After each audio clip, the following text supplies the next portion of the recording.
Tonight we will go deep into the realm of the unknown and question everything as we search for the truth. We will explore the possibility of countless phenomena within the ultra-spectrum, and together we will learn that it is all connected. This podcast is brought to you by the Experiencer Support Association, and it is a live stream broadcast. If you have a question, send me a super chat or become a YouTube member. This podcast is brought to you by the Experiencer Support Association. Take a seat, relax, get ready, and welcome to Beyond the Tinfoil Hat.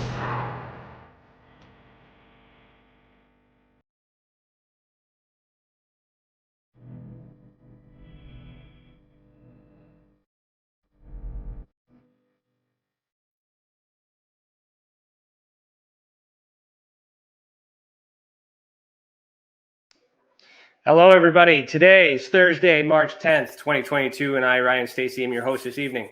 I'm a licensed private investigator, a citizen journalist, and the Director of Investigations for the Experiencer Support Association.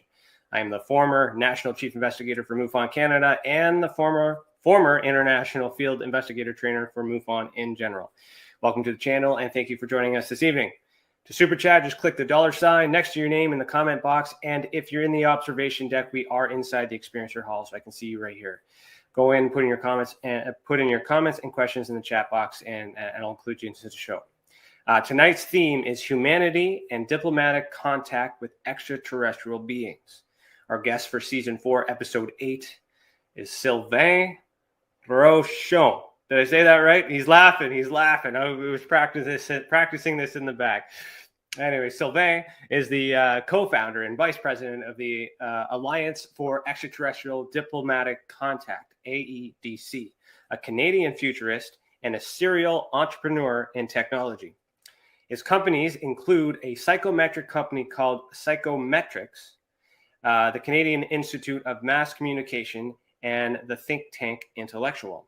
He's been an educator for over 20 years, and through his initiatives, Sylvain attempts to change how humanity thinks of itself. It is his mission to help humanity transition towards a golden age of understanding in which we will start having regular official contacts with extraterrestrial civilizations to help prepare humanity for this big leap. Sylvain has published dozens of articles in multiple online magazines, including Data-Driven Investor and Becoming Human and Director Today.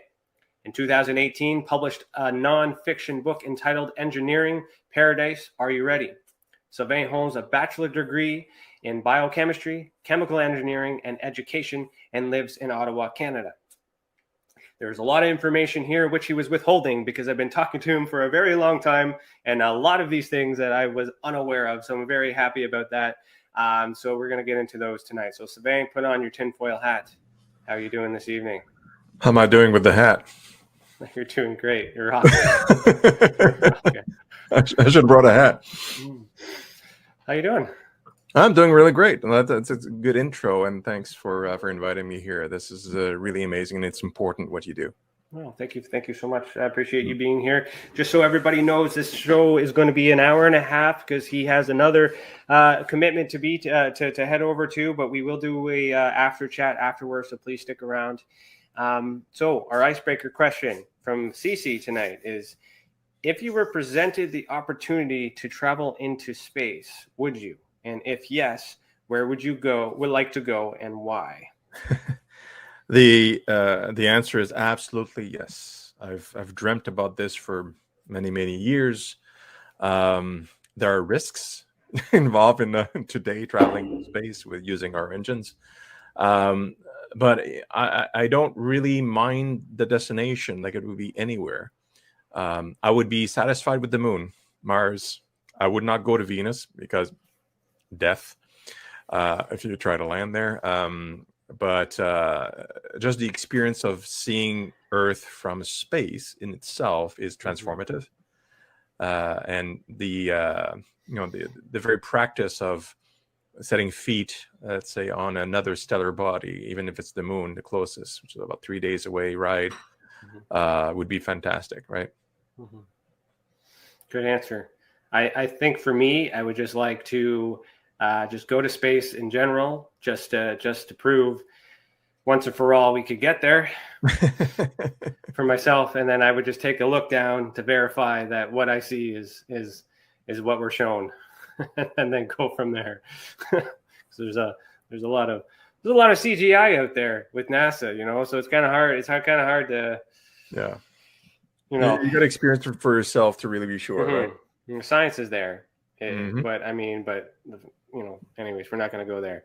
Anyways, so no, that's great. So great question, CC. Thank you so much for that. The first question I always ask is, of course, why are you the way that you are? And what I mean by that is how did you get to get to where you are today? Like what created you? How did this start?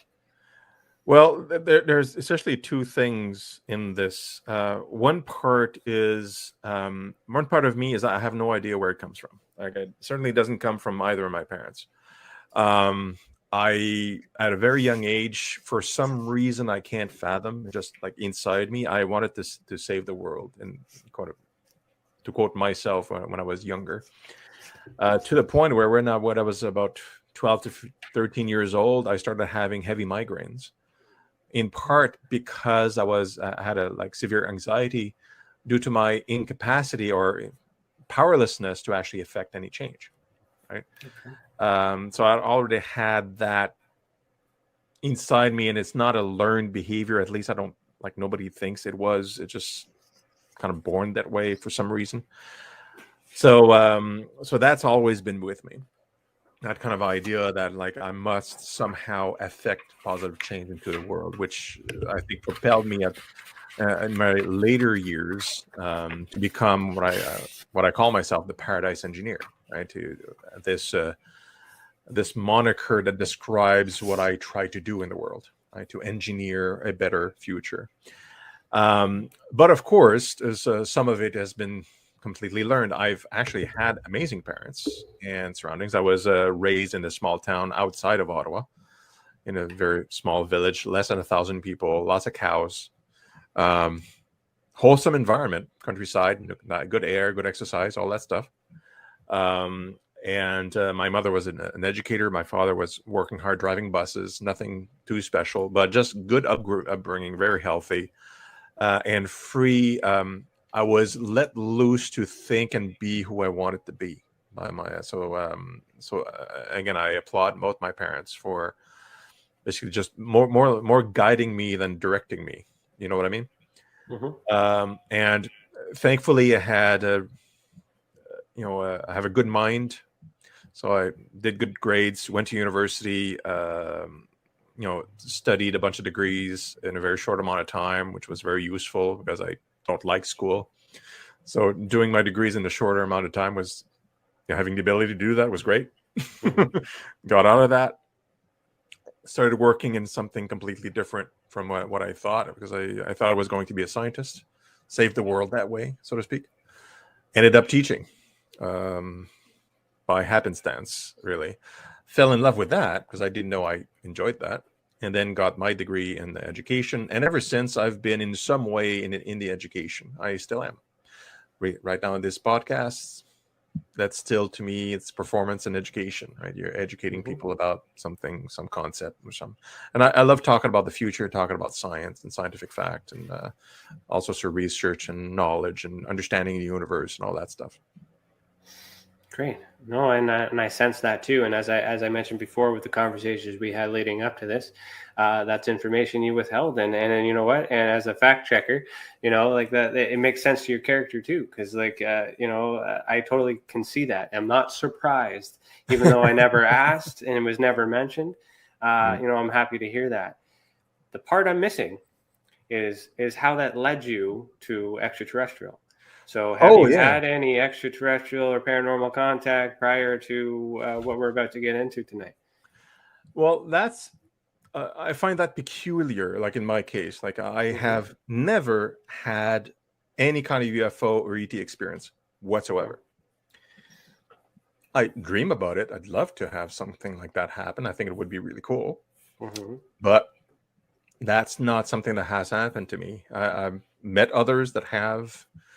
But when I was about 13 years old, again, I'm living in the countryside, right? And this is 80s, in the 80s. Yeah, that makes sense.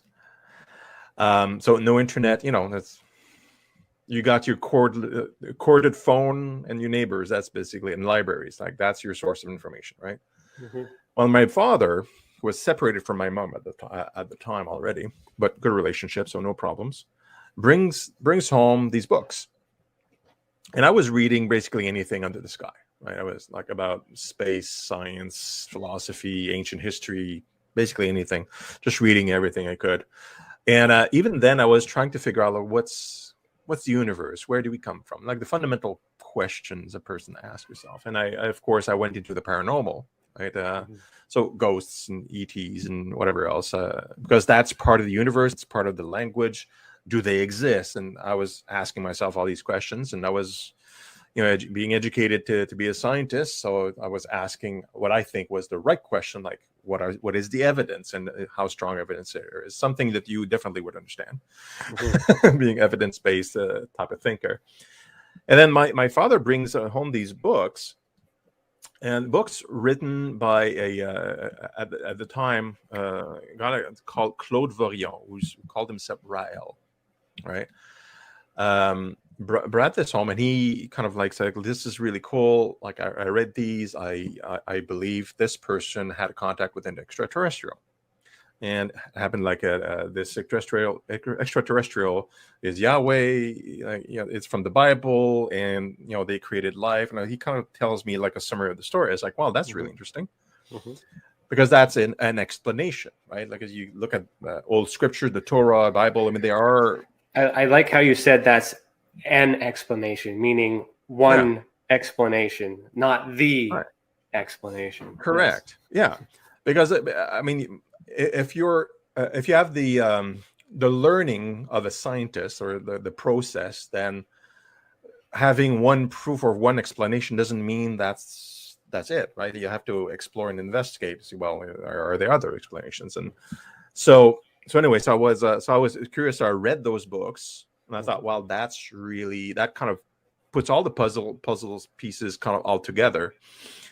But it's just somebody writing a book, right? It's not it's not like I have tangible evidence or anything like that. Especially in this case, this person didn't take any evidence, just wrote basically the books. So it just made sense to me, but it's not a proof of anything. But that book, because there was ETs in it, right? And kind of a origin story for humanity and life and all that stuff. Most of it was in tune with my true self, which what I described earlier, which is, well, what about humanity? Where are we going, right? And the book describes like a way of living, like meditation, well-being, and how we should think, how we should treat each other, love each other. Like a lot of the same things we've learned from religion or grandma, like really positive things. So it kind of appealed to me as a whole, and I started hanging out with with my father and some of the other people that were kind of circling in that philosophy, which is called the Raelian philosophy or Raelian movement, and otherwise. So that path got me into a lot more into the ET thinking space. These people in those books, and then I started reading more and more about that. I got involved because it's more of an activist group in a way that has a kind of a mission to bring humanity into a new era, which is what I was really aligned with, like as a person. And one of the projects inside that philosophy, one of the main instructions that, well, you will build an embassy for ETs, which is a pretty cool concept. But at the time, it was just like kind of like an interesting concept. Had no basis into like scientific or an interest in reality at the time. But over the years, like, I kept being involved, and I did my own research, and I kept being a scientist and being an educator and all that stuff. And especially like the last few years, I kind of noticed, like, wait a minute. Building the ET embassy has always been something I've been working on a little bit, but off to the side, not my focus, right? This is, well, we're at the time, it seems, where this is probably close to happening. Like this, there's something going on. There seems to be a lot more apparitions, more like reports, and I kept meeting other people that where there was some kind of a synergy in the discussion. And so I talked with the person that leads the actual project within the Raelian movement, the ET Embassy project. Like we raised like $50 million US of funds and over donations over many years, and they were kind of leading. I said, look, I think we should do something more. We should do something for everybody, right? Like set up another organization that's outside, and just like bring a bunch of people in, right? And kind of work towards that. And I talked about this a little bit. That's what the big thing here, like in humanity, is the mindset is still pretty primitive, in my view. We have to kind of evolve as a civilization, and so most of the effort is, of course, there's mechanical efforts to actually build a tangible building with the funds that we raise and all that stuff, but also it's transformative change for humanity, which is interesting. So that's where I am now. Okay, so we're going to get into that to be a lot more specific details, because I know what you're talking about, but these people do not. So I'm assuming what we're talking about is the Alliance for Extraterrestrial Diplomatic Contact, AEDC. So tell me a bit about the work you're doing with them, and what is the AEDC mission? Right. So so this started, I believe, January 2021. So just over a year ago. It's not long. That's when I had the discussion with Daniel. Say, hey, like, let's do this. And simultaneously, he had the same thought. Well, that makes sense. We have to, as humanity, we have to kind of organize this globally for everybody without any kind of attachments and whatnot with any organization outside. Just make it universal, agnostic. Let's just build the freaking thing, right? And get, as a civilization, get to officially build a structure that all the nations would be in agreement with, would acknowledge under the Vienna Convention to as an actual embassy, like a practical embassy that does diplomatic missions according to the Vienna Convention, right? So let's build that. That's the website that you're seeing there for the conference in October. But definitely, we'll talk more about the conference itself, I think, a little bit later. But yeah, that's one of our main activities this year. But yes, that is the embassy, the original plans for the embassy. Thank you, Ryan, for showing the pics. And it has a certain design, and it's a bit like futuristic, which I like, and all these elements for living quarters, and also, of course, different atmospheres and whatnot. We are building. We are almost ready to release new blueprints, by the way. For this, like updated with the team of architects. But in essence, like I got with him. It's like, okay, let's do this. This must be a project for the whole humanity, not just one group, right? So that was the kernel of that. So I elaborated a strategy. I said, okay, well, let's make it a network of organizations, because the Raelian movement is one organization that's already been championing this since 1974. That's great.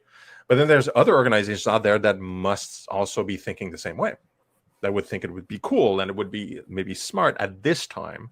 And now that a majority of people do realize, we probably aliens, or let's say call it extraterrestrials, do exist. Intelligent life is out there, and it's there, and a decent portion of the population believe that we may be visited by these.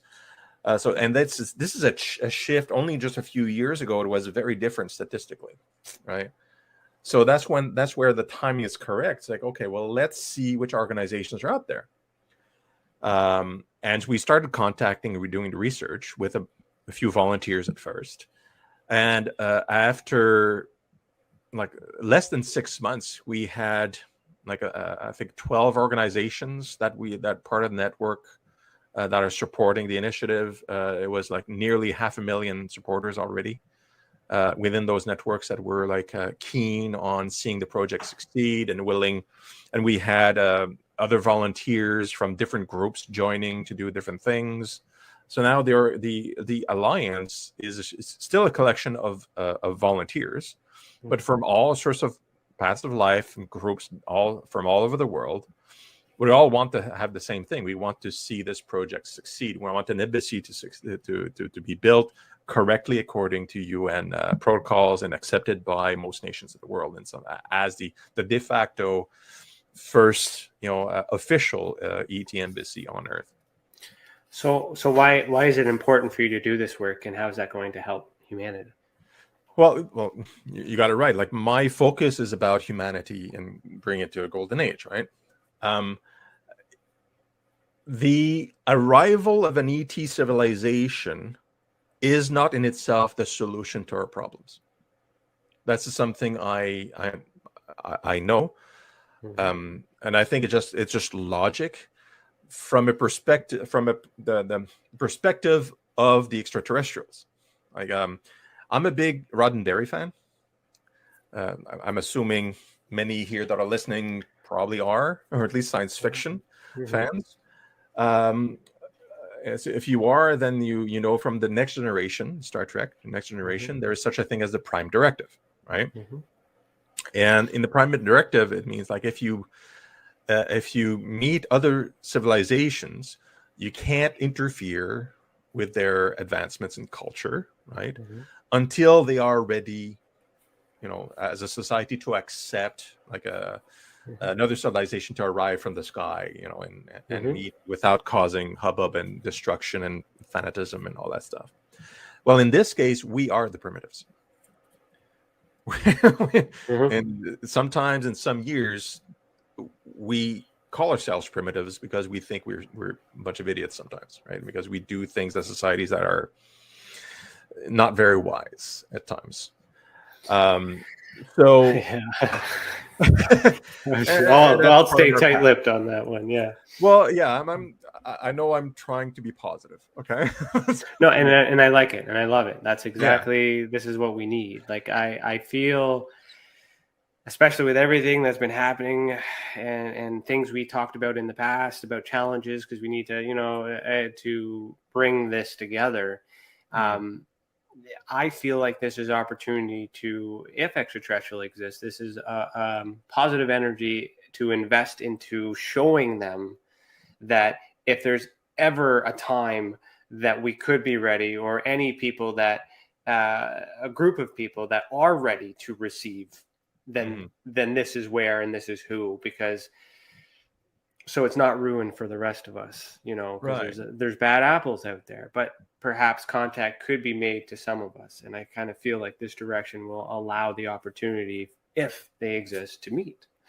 Well, yeah. And, for me, the embassy itself, and just logistically, building a building with funds, that's easy. And anybody can do it. And in fact, there's plenty of places in the world where they have landing pads, and they have like so-called embassies that are like, people acquire land, build a building, and say, well, this is it. I mean, it's not recognized by anybody. It's not extraterritorial like a real embassy or anything like that, but that's easy, right? The challenge for our project is that it needs to be a recognized embassy by nations and nation states and the UN, ideally. And that's a big challenge, because you got to get them involved in the conversation and accepting that this is a possibility. For politicians, that's kind of sticking your neck out even now today, right? But in the journey, for my personal purpose, in the journey towards making that more difficult path happen, means that we have the conversation among us about unification, about how are we displaying ourselves to others that may be watching, and so on. How do we get wiser and more loving and compassionate with each other, like going beyond the infantile conflicts that we keep seeing cropping up here and there. And that's the really interesting part of this entire project, because just like the Prime Directive, if we have some that are watching, and I do believe they are, they don't need to be in orbit to watch us either. Like, if if you have, like, I don't know if you can do comparison with how exponential science works. Any civilization that's 100 years or more advanced than we are, which is a tiny amount of time, they can probably watch us from their solar system wherever they are. Like, we're able to detect the type of atmospheres on exoplanets thousands of light years away now. Right. Right. In 100 years, what are we going to be able to do? You see what I mean? So we are the primitives. So the challenge is like wisening up humanity while building a project. You have an objective, building the embassy under those specs that gives you kind of a goal, right? And we're all unified. We work with the alliance. We gather support.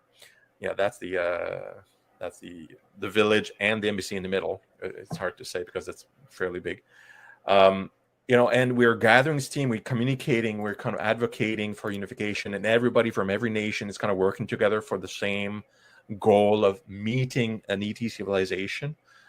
And in that process, hopefully, is that we will be wiser through the process.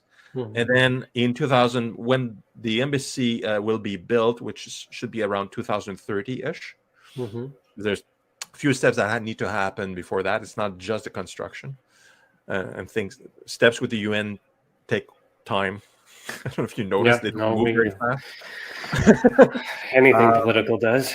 Maybe we'll develop that enough wisdom to have a chance of having somebody come in, and there would be a symbol, the embassy itself, which could also be practical for them to come and officially meet people under our rules and our understanding, which are still kind of primitive. So because our leaders will want a place, ETs don't need a place. No, but we'll need one. But we will need one, so it makes sense for us, because that's what we need to understand and comprehend at this primitive, as you say, level. And what I find fascinating about this, and again, I'll go back to recent drama, that's been happening, while all this negative is happening, meanwhile you're focusing on something so beautiful and so positive, and yet you want the same interaction in which a lot of people are using negative enforcement to try to make enforced contact, or at least confirmation of such. So when you talk about the extraterrestrials' perspective, taking in consideration that they have feelings and choices and all this other stuff too, possibly why not? Where would they rather? What type of people would they rather come to? Yeah. So you're creating a home or a safe place within the home to allow that to happen if it's possible. So if, and that being a man of science as you are, we have to use ifs. So if they exist, chances are, on a balance of probability, it's more likely that they could go to something like that, the positive side, than towards those who are actively putting a thing in it. So as far as energy goes, I would much rather put my energy towards supporting something like this than the way that I've spent my energy in the past. So if you could choose, what would be the best way to communicate with an extraterrestrial, and why? So this is all set up. We're there. We need to get them there. How would you do that? For me, it's like I'm kinesthetic, so I want to touch. Right. So yeah, like a ET phone home, great. I'll take anything. But preferred, I would love to have a face-to-face encounter and have a chat, because then you get to feel just like a human being, right? You get to feel the other person. You get a good sense of them, because this is about as alien as we've ever gotten, right? Like notwithstanding people that may come and visit Canada from Guatemala. I mean, that's alien to me. I mean, it's a different culture and all that stuff. But this is civilization that comes from an entirely separate part of the universe or the galaxy. So yeah, I'd definitely want to face-to-face meet, have a meal, whatever. In this third dimension, what about what about in the fourth or fifth, like in our mind, psychogenically? Well, like I said, I'll take anything they'll hand to me, but no, I do want. I would prefer the third dimension, physical, biological, like what I consider real to me. That's what everybody wants, but Yeah. unfortunately, sometimes that's not what we're getting. And Yeah. the majority of the contact that through our investigations, from what I'm learning, is psychogenic in the mind. Yeah. As someone who's in biology, is it Biochemistry. biochemistry? Is there a way to explain how human beings might be able to communicate telepathically with extraterrestrials?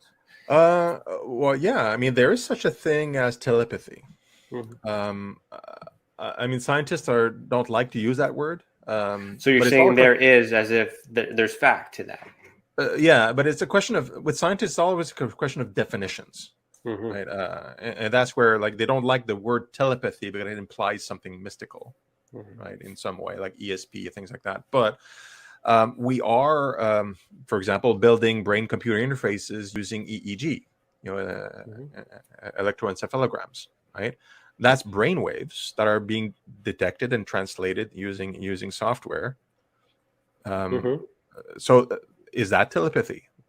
Right. It's a way for the brain to, and then you communicating. We can communicate with other people. We can make sentences and images, and I would say so by definition, right? So telepathy is the paranormal or psychological word. But if you remove that and look at the science behind it, then that's the same we're thing. able to do some crazy stuff. Like I was reading a research recently, and we keep getting better interfacing with the brain, with the human brain and its way of thinking. We're able to interpret using EEG, and that's been. I mean, there are game controllers that are using that now. I mean, it's not complicated. Like, and that was like when I was teaching at a university. That was probably 10 years ago. My fourth year students were using EEG as a game controller in games as a fun experiment. Wow. It's not. This is simple now, and I used it. I can control using my mind. Right. So, but then there has to be another device connected to another human in order for the connection to work, right? Well, you're talking about both ways, right? Like, so if it's a software in a game that's interpreting, the other piece is that, well, can we insert information on because that's the other way around, right?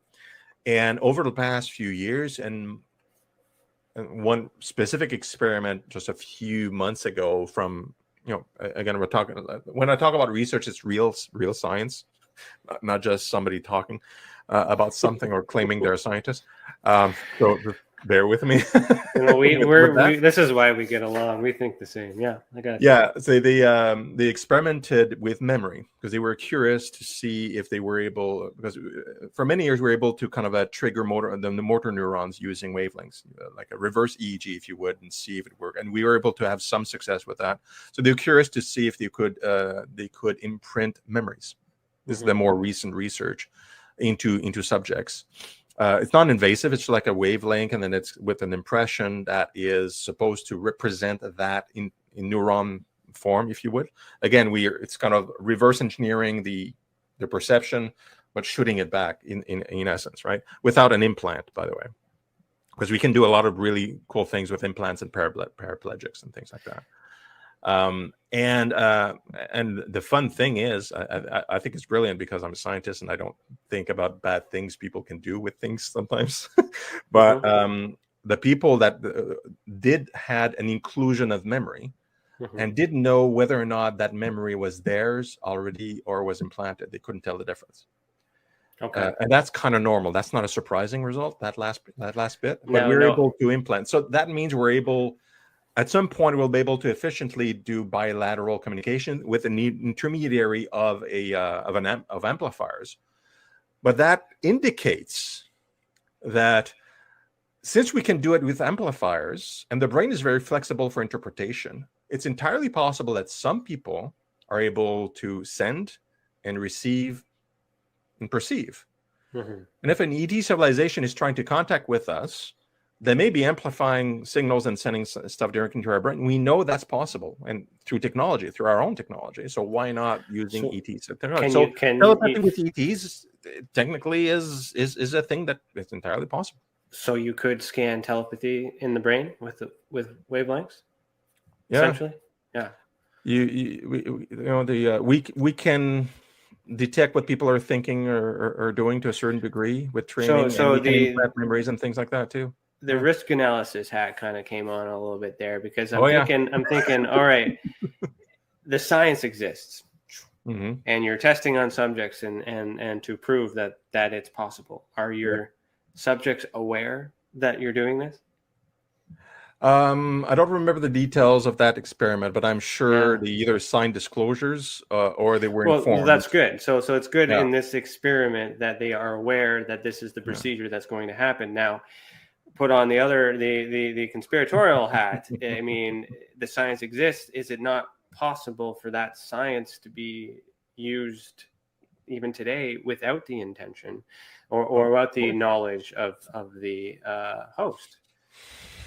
Like, how far does this go? Do they have to be in the same room? Can they go across the other side of the world, like remote viewing? No. How far? You have to have a cap on or something, direct contact with the head, so you would notice. At least you would be asked to wear something.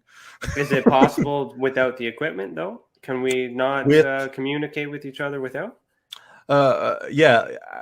With increased sensitivity. And this is not tomorrow, but in a bit, right? And I can't predict, because everything's accelerated with tech, right? And how advanced. Potentially, you could have an emitter or transmitter in the room, and everybody in the room could be targeted for sending and receive. Which, on a positive side, it means you could have access to the internet directly through your mind without a handheld device in your pocket at all. On the negative use side of it, like mass delusions, control, confusion about like what do you remember, what's real, what's not. I mean, just like any other technology, the use of it can be absolutely beneficial and exciting, and the misuse of it can be mind-bogglingly terrible. A lot of people speculate and conspiracize that was the purpose of these 5G towers. There's your transmitter. So it's just interesting, because like the science, like also is good for the advancement of human civilization and technology, but yet it's also that fear comes into where these possibilities come in. Like the great power comes great responsibility. And those things are real. So if human beings are able to make contact through these devices and stuff, if experiencers, I know you're not an experiencer yourself, but I've spoken to many people who generally do have experiences telepathically, or at least in their mind. Do you think it's possible that maybe this technology is being used by humans instead of extraterrestrials, and there might be some confusion there? Or is it a bit of both? Or because some people are checking in to some signal that it's out there. We're looking for explanations as to how or whom. But what you've just basically explained, that it's possible. So now we need to know, okay, it's possible, but now who? Right? Because we're not that different, Ryan, because one thing that I don't mention a whole lot, because my pedigree is too long, like my experience, I was in security for 3 years at a pretty high level in Canada, at the Supreme Court of Canada, in fact. I was second in command of the civilian division. They just keep coming. Are you MIB? I'm going to ask you live right now. Are you Men in Black? Tell me I don't wear a black suit. I don't have one. I need to know this right now. Clear the air. No. All right. No, just general location security. Nothing fancy. I got you. But I understand. I do think that way too, basically, because you do think about what's the downside. How can it be misused? You think about the people too, right? Like it's protecting the people, the humanity. Same idea. Well, exactly. We want to reach that golden age, to me, and it falls right back into the same point where we're talking about contact, right? Like we're at a juncture technologically, and how we understand how we can manipulate ourselves. You can talk about genetics too, because that's my specialty, is really genetics. And I could freak you guys out just with that, and it's not really, forget GMOs. I mean, that's nothing. Okay, like there's stuff we could do now that is not discussed because it would freak people out. The mRNA tech is really exciting, and that's kind of like an indicator of where we're going with the vaccine. But the applications are very, very varied, and they can be just like everything else can heal a lot of people, but in the wrong hands, yeah. In the wrong hands, you can do like some amazingly terrible things. But it all goes back to we have this capability, with the mind thing, the BCI, with the genetics and all that stuff to transform our civilization in good or bad ways, right? And it's, as we go forward, if we think about it in a negative tone, it's becoming more and more dangerous as we understand, as we develop capabilities in the wrong hands and so on and so forth. Simultaneously, we can build basically, like, that's why I wrote my book in 2018. I published. It's like I could see the positive side of things even before it started happening. Certain things started happening. We can create basically a world where no one needs to work at all and have abundantly anything they need without concerns with the environment. It would take a lot of work and a lot of changes. Okay, it's not an immediate like flip a switch, but we have everything we need to like you could have a home. This is a kind of the futurist part of me. You could have a home right now that produces all its clean water from the air directly, and it would be powered by the sun.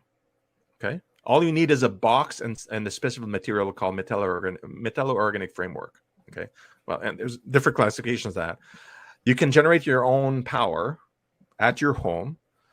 You can potentially recycle a lot of stuff, and using 3D printing and more advanced version of 3D printing, you can molecularly, recycle your waste back into useful things. We're not there yet, but that'll come. You can essentially decentralize a lot of things that are currently centralized and very wasteful. But the key point is that with all this power that we have, because of understanding and technology, we're still dumb, right? We're not wise, is what I mean. And to survive this, we need to develop that wisdom, right? Because we can't decide. We will just take the good advancement of the control of infinity, and for sure we'll never touch the bad things. No. When we discovered nuclear energy, like I know that's an overused example, but that's good. But it could we also be understood bad. more about the atom. That was great. It's good when it's good. It's bad when it's bad. Yeah. Right. It's all that story. And as we move forward, we can do a lot more. Like I can. We need more good people doing good things. That's in a culture. And what I write a lot about is like I boiled it down to one simple thing that we have to do for humanity to avoid most of these terrible outcomes, right? Is that we need to remove what is strictly called chronic stress from our society. So the difference between normal stress and chronic stress is persistent and constant, right? For example, somebody that is always looking for the next meal constantly, his body is his whole system, his neural system is activated, creating cortisol, adrenaline in the system, all these drugs that are meant for survivalism. Those drugs make a person antisocial. It's in survival mode, wants to eat. Chronic stress causes that. If you're not in chronic stress, it's the parasympathetic neural system that kicks in, which is dopamine, oxytocin, really nice, fun drugs, right? It makes you calm and loving and friendly and social. And you know what? Naturally, biologically, and there's like an excellent research from Harvard, which I forget the names now, but that research, like if a person is not under chronic stress, their biggest pleasure they can have in a society is to give to others. So having a society that doesn't have any chronic stress, naturally, without any laws, would naturally try to derive pleasure by giving to each other whatever they need. Mm-hmm. Just pleasure driven. That's it. I think that's interesting. That could be that's why we're connecting in the terms of missions, because I know you kept telling me that you really like the vibe, but I didn't really understand why, and now I'm starting to hear it, and I've got goosebumps because I'm feeling it now. I know, now I get it. So we're gonna have to take a commercial break real quick soon, but before we do that, Dave Porcella, he had asked a good question there. He's asking your thoughts on gene that allows for pregnancy in humans. He says, I've heard it's not natural to the human genome, but was rather spliced in some time in the distant past. So you have any thoughts or comments on that? Dave, I have no evidence for that. It's the first time I hear that comment. The way we reproduce genetically, like if you look at the genome itself, it's extremely complex. It's not a single gene that drives it. There's a lot of moving parts. It's interconnected, which brings me to an important point that I think it kind of aligns with where you're going with this, but I'm not sure. I'm just going to say it. I would encourage people to read Michael Behe's book on genetics. I forget the name of the book though, but Michael Behe, if you read like Dr. Michael Behe, and he came to looking at the complexity of life and exactly how complex it is. He kind of came to the conclusion at the end that there must have been a designer involved, which is a very interesting conclusion for a scientist to make. And there is of course, a series of arguments and studies and observations and so on that are on the molecular and genetic level. It just tells you that there is definitely a lot of complexity, which may indicate because you can't straight out say, well, it's aliens or something like that, because there's no evidence of that either, right? He just says, well, it's probably not random, basically, is his conclusion, right? There must have been, if it's not random, then it must be not random. Right. Which means there must be a hand in there somewhere. And of course, the Christians and the religious people really loved the comment because it validated the presence, well, there's a God or things like that.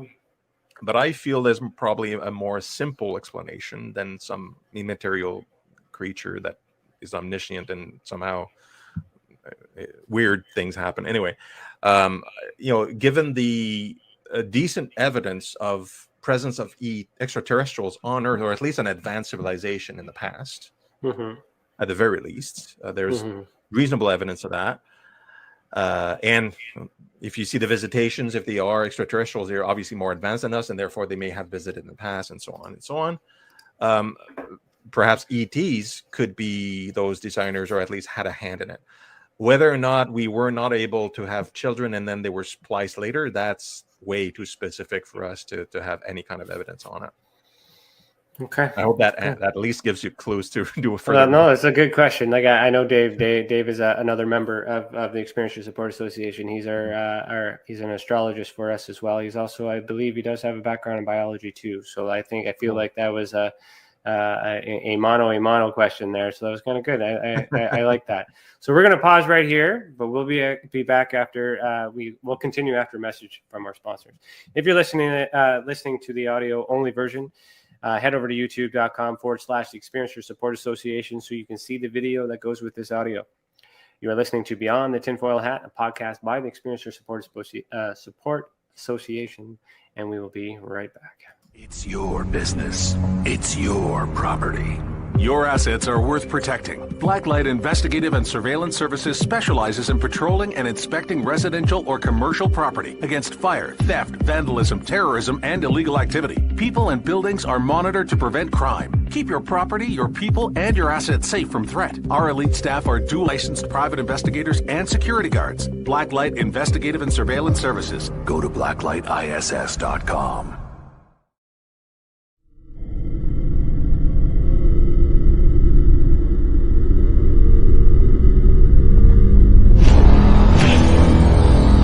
The same thing that draws aliens to our planet is the same thing that draws us to others. Exploration, curiosity, sustainability of life. That's why we go. It would make sense as to why they're visiting here. Travis! Quit playing around, man. Get back here. Travis! The last thing I remember was this numbing shock. Stunning sort of a feeling. Very powerful. Get away from me! I was just out of my mind with fear, just screaming the whole time. It's been theorized that aliens prefer remote areas because they don't want to attract attention. Whatever it is that they're doing, they would want to do that in a less populated area. There are multiple accounts of the same thing from people from all over the world. People that do not know each other, do not live in the same cultures, and they're all looking up. They're all seeing things in the sky. So it would be naive of us to think that we're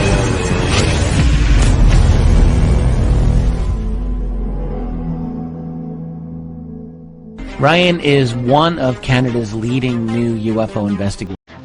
He conducts and oversees UFO investigations on a constant basis and was really taken by his research. He's compiled a tremendous amount of data regarding UFOs in Canada. Just as interesting, he really goes over how UFO investigations are done and what are some of the mistakes that people make when they submit evidence.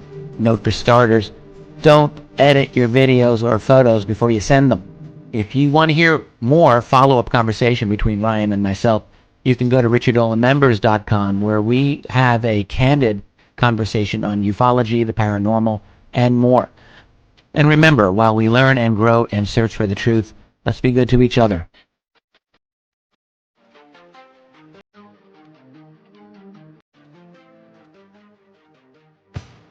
Welcome to the Observation Deck, a state-of-the-art, one-of-a-kind virtual platform that takes video conferencing to the next level by using avatars to navigate a campus, just like you would in real life. First, you install the application and design your very own unique avatar. Then you're free to explore the various areas of the campus at any time from anywhere. There's so many areas and activities to choose from on the platform. There's a 1,000-seat auditorium, a large expo hall, a movie theater, a nightclub, an art gallery, and even a beach. Come attend a conference, or take a class, or hear a lecture.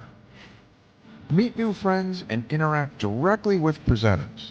It's all right here on the incredible Observation Deck campus. Where in the world will you go?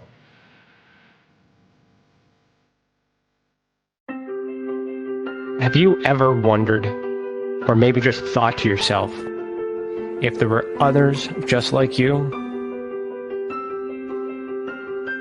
You know, people with extraordinary abilities, psychogenic advancement, and perhaps unique intuitions.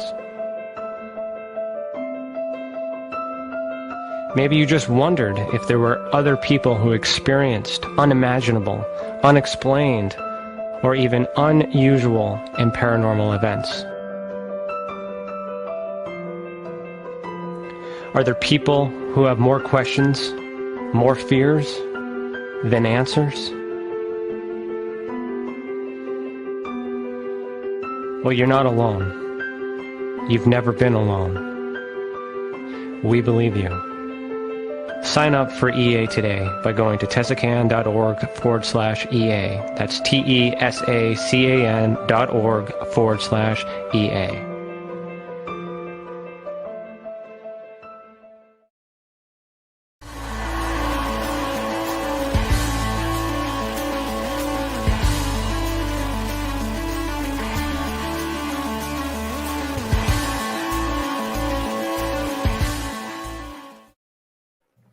Welcome back. You are listening to Beyond the Tinfoil Hat. Did you know that we have a private community chat for YouTube members? It's on our YouTube channel, obviously. If you become a member, you will get bonus content like exclusive videos, including bloopers. Sometimes you get them live here, behind the scenes, and members-only Q&A.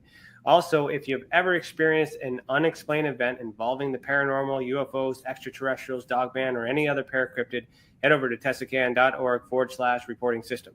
Let the others who have already reported be that example that proves that we are making a difference. And if it wasn't for these reports, we would not be able to do what we do. And for that, thank you. So I am still here with Sylvain. You can say your last name. And how did I do? I saw your head go back and you were laughing. Like, did I botch that? No, I think you're fine. Sylvain Rochon is very French. It's French Canadian. That's exactly how I said it. It sounds like perfect. Yeah, you did great. I'm imitating you. Yeah. Oh, great. Thank you so much. So for those of you who might have, I'm just going to play this again, but I snuck in another little video here, and then I'm going to ask Sylvain what this is all about when we come back. So I'm going to play it one more time for those who might have missed it. But I just snuck this in. Watch.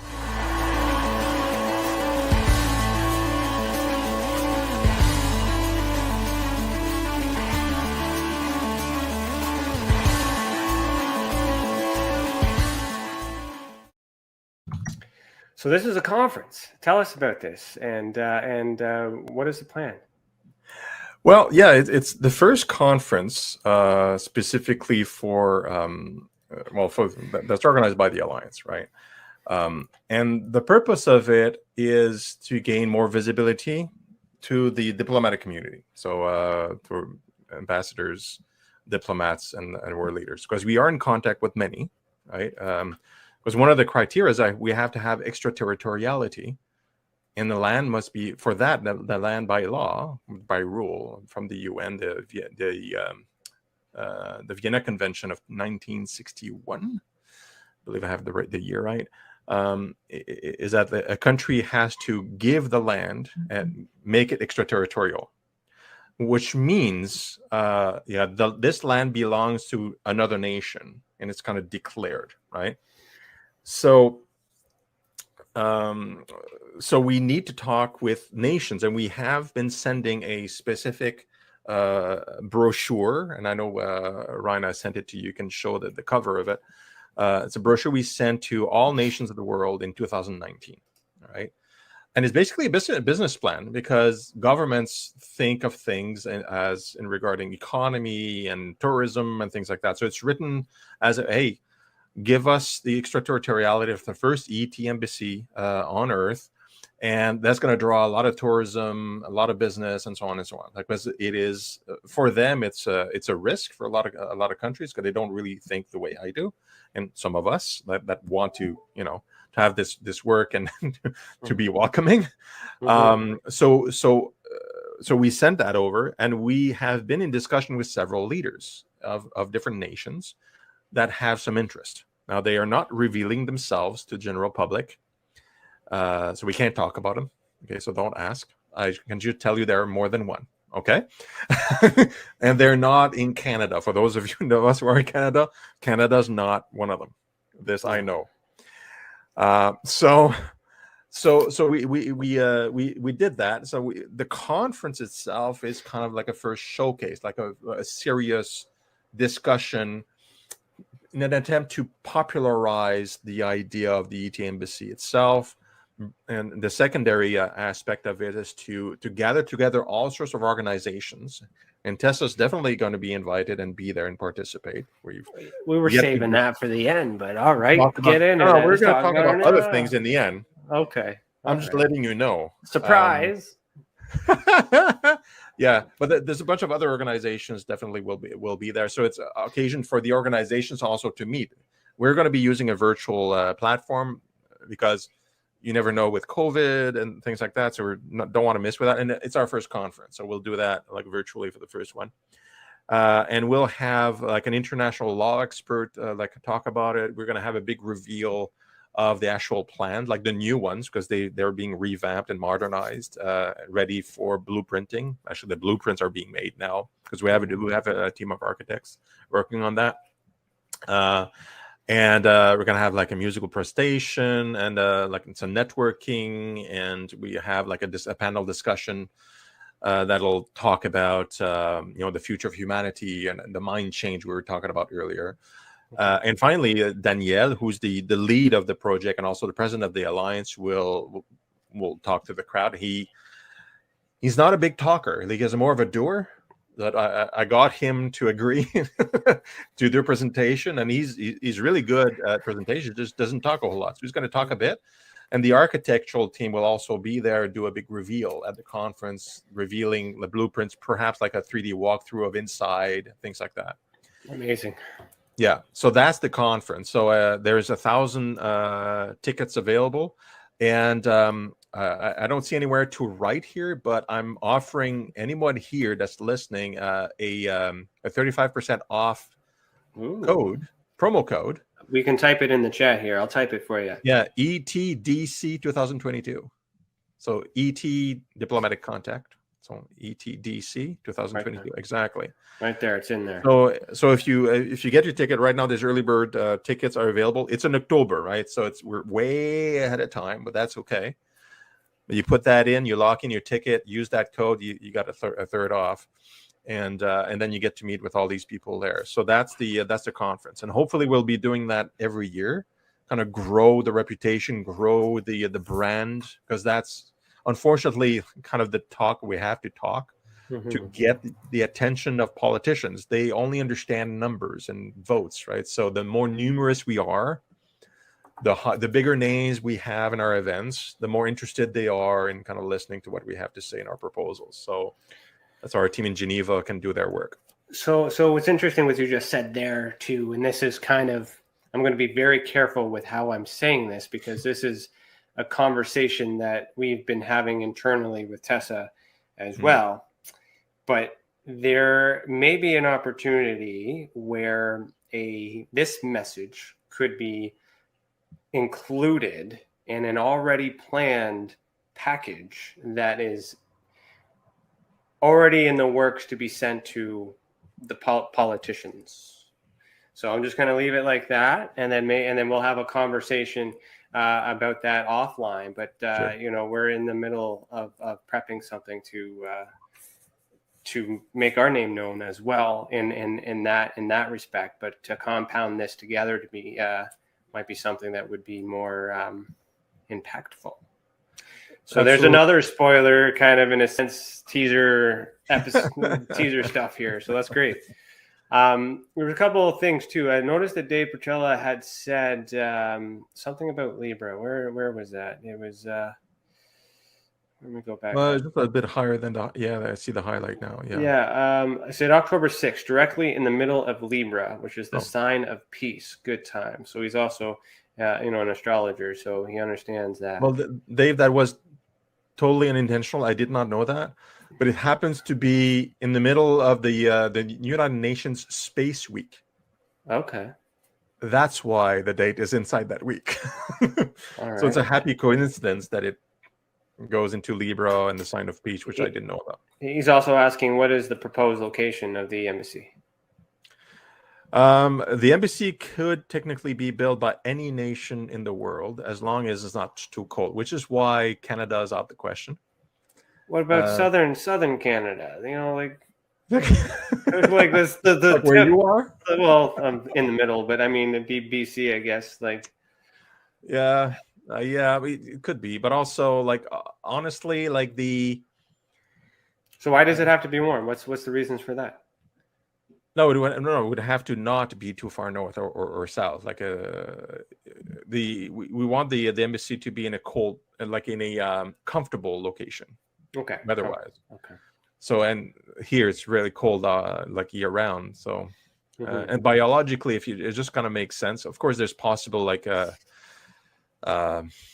alien species to be more accustomed to colder weather, things like that. But if we look at just any kind of carbon-based life form, theoretically, it should always be more comfortable to be comfortably above 0 degrees Celsius, the freezing of water. Okay. But anyway, so from all sorts of reasons, just say it's science, man. It's just scientific. But the other side of it is that it's way. Again, I don't have conversations with other nations, so I'm not leading you at all. I don't even know which nations I've been in contact with. That's Dave, that's Danielle, and another person. That's it. We keep it really close to the chest, so I don't know exactly. But more advanced nations like ours tend to not be so interested in such initiatives because they have all this other stuff going on, and it's kind of more easy to dismiss. But a country, let's say in Polynesia or Latin America or Caribbean, who want more tourism, development, it's way more an appealing thing. Like I said before, it's a business plan, because to them, it's not really, they can't claim to their population, we'll greet ETs. I mean, most politicians would be ridiculed. But if they pitch it, well, it's going to be a great economic impact area. But in Canada, it's like, we have a bunch of tourism.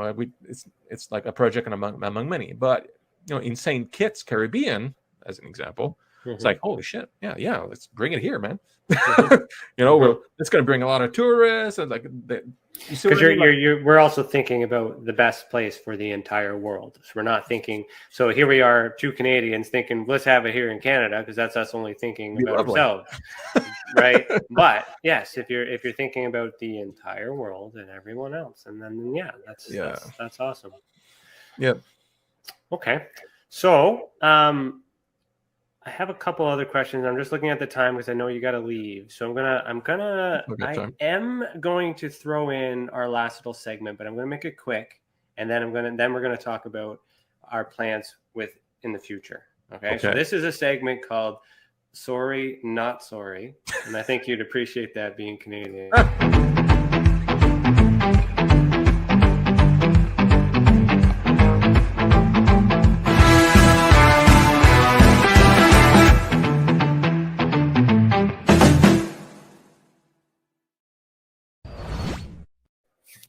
Okay, so there's a long version to this. I'm just going to do the short version of this. This is a social experiment, but you're a man of science and touched on it, so I could not do this segment.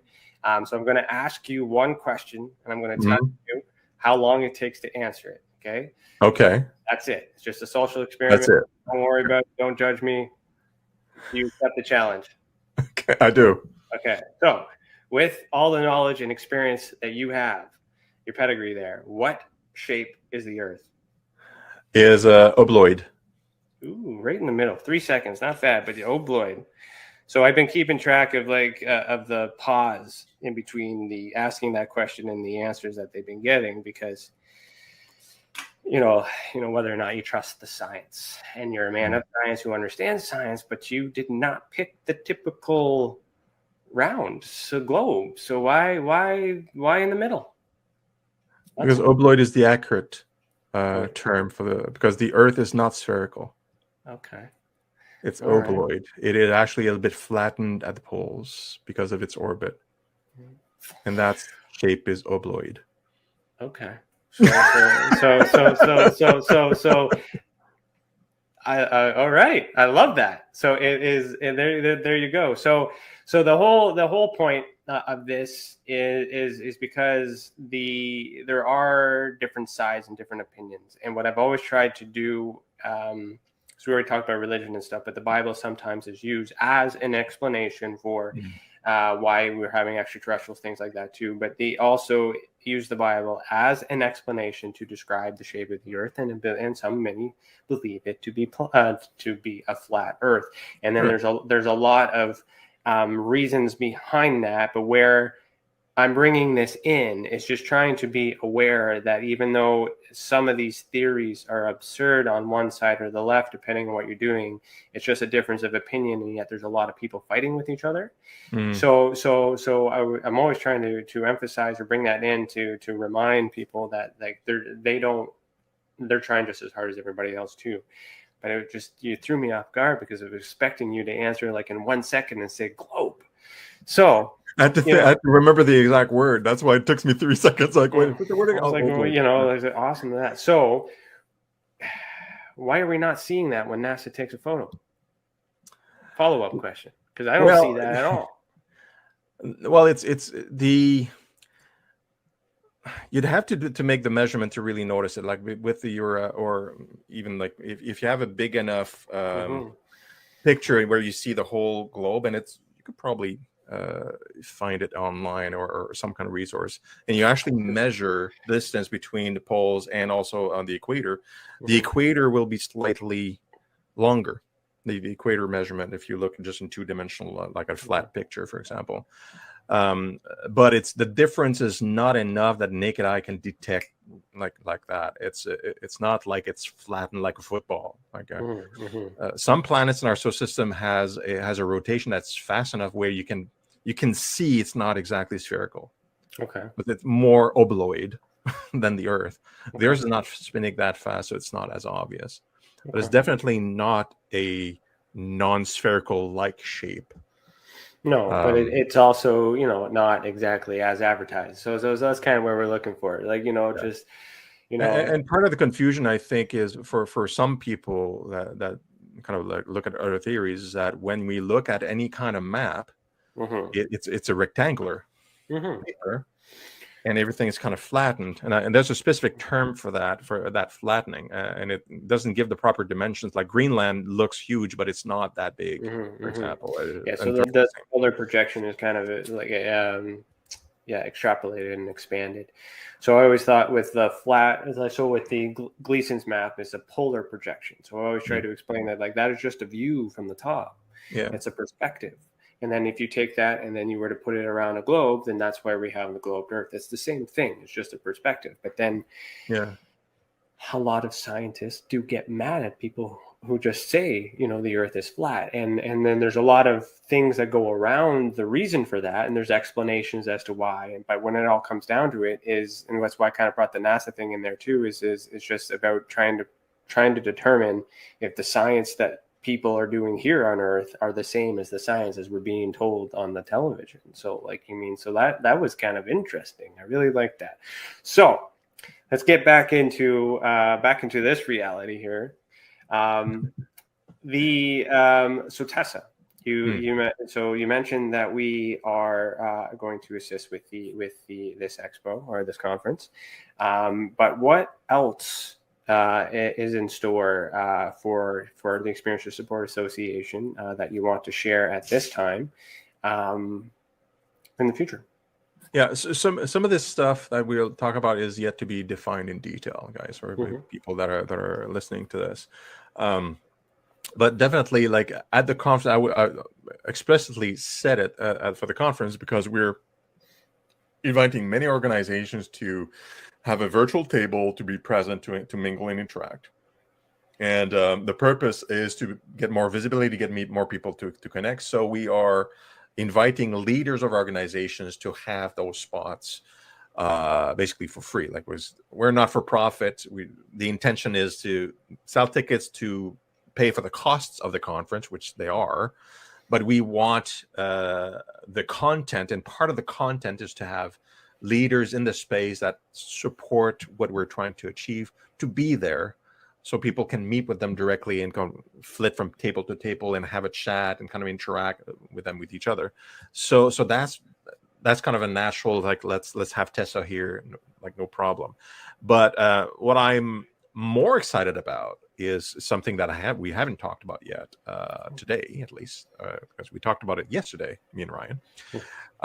So not today. Was the Alliance will organize a show on Tessa in the media, right? Like probably an episode twice a month where we will feature guests. Again, this is still kind of in the works, but I'd like to do something in the format similar to Joe Rogan.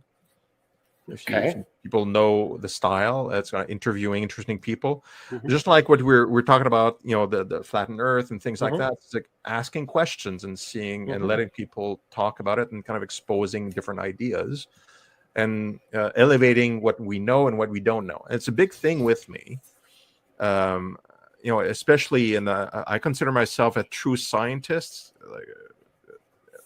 not because of the titles or degrees, because somebody can be a scientist without having the degrees. It's a way of thinking. Okay. So a true scientist is someone that acquiesces what they know and what they don't know, using and identifying fact versus fiction, right? And using the right words. So if I tend to choose my words carefully, like if I think something, I will say I think something. That means it's an opinion, right? If I know something, it's usually based on foundational research that's been corroborated by valued scientists and many times. Even though I may have done the experiment myself, right? So under those definitions, what I don't know far surpasses what I do know, right? Because there's way too many mysteries out there we can't really validate, but we can just speculate and assume, right? So I've always said I know enough about the subject to know that I'm right, but not enough to know that I'm wrong. yeah. so like, I mean, I'm on you with that. And I mean, for me, facts versus fiction, for me, is it possible versus likely? Yeah. Right? It's possible that the earth is flat. Is it likely? So that's what we're trying to figure out in terms of the conversation, right? And to be honest, in terms of experiment, which is why I also said at the beginning with the icebreaker, I want to go to space to turn around and look and know, because I'm not an astronaut, right? And then like many other people, but I do also subscribe to all of those camps that show evidence that suggests that the moon landing was a hoax, and you know, and there's a lot of things that do not add up. But then there's a why. You know, why would they do that? And it looks like it, you know, and then of course we don't have the source to explain the answer, so that's where speculation and everything else comes in. So I'm happy to know that we're going to have that scientific mind as well within the community too. Because and as we talked about as well with my research and the data, it's good to regulate and have it contained, but it needs to go to the next level. And through this is opportunity for this work to don't be criticized, cleaned up, fixed, prepared, you know, better example to be lifted to the next level. So we're able to do the same thing, but one before the other, but in unison, in a way that it matters, with experiencers involved, experiencers' feelings and perspectives ahead of anything else, in line with the possibility of wanting to make contact or have the opportunity to have a positive visitation to confirm. And all of that approach doesn't have debunking. It doesn't have anarchy. It doesn't have protesting. It doesn't have any of these negative ways of approaching the answer. Now, that negative side, it's a method, but that also breeds and creates that negative energy, which then feeds in investors and all that other stuff. But now we have this positive energy that could very well balance the negative to create perhaps a neutral ground where everyone could meet at the embassy. So I'm in. I was going to say all in, but let me speak to the board first. But I'm pretty well in with everything else here. But you know, I'm totally committed as an investigator, because this is good. This is great. Absolutely, we need more critical thinking. I think in general, we can't just listen to somebody and say, I believe this, and just take it for granted. There's so much information that floats around on the internet. Even more so than ever, we have to be discriminate in what we see and do our own investigations, and not being afraid to say, like, I don't know, or I'm not sure. That's fine. Like, it won't affect your daily life if you don't know stuff. I mean, I'm very well educated. I have a lot of experience, and I most of the things that people ask me, I don't know. There's still a bunch of stuff that I do because I'm that kind of person that reads a lot, keeps educating. But yeah, so keep the open mind and keep the critical thinking. If you're not convinced about the Earth being an oblong shape or spherical shape, well, investigate it. But at least we're questioning it too. So I mean, Cece has a scientific background as well. Dave Petrella has a scientific background as well. And what I'm excited about is, as the investigator at this level, I am very good at figuring out the who, the what, the where, the when. And what I need is a team, especially with you three that I'm talking about in this moment, to help me figure out the how. And hopefully with the how, we will be able to determine the why. because those are the two important questions that we need to have answered. But in order for you to determine the how and the why, you need someone like me, as we've discussed many times before, to make sure that the sample is controlled and enough with the who, what, where, and when, so your resources can be spent, efficiently in a direction that will yield a more probable result. Mm-mm-mm.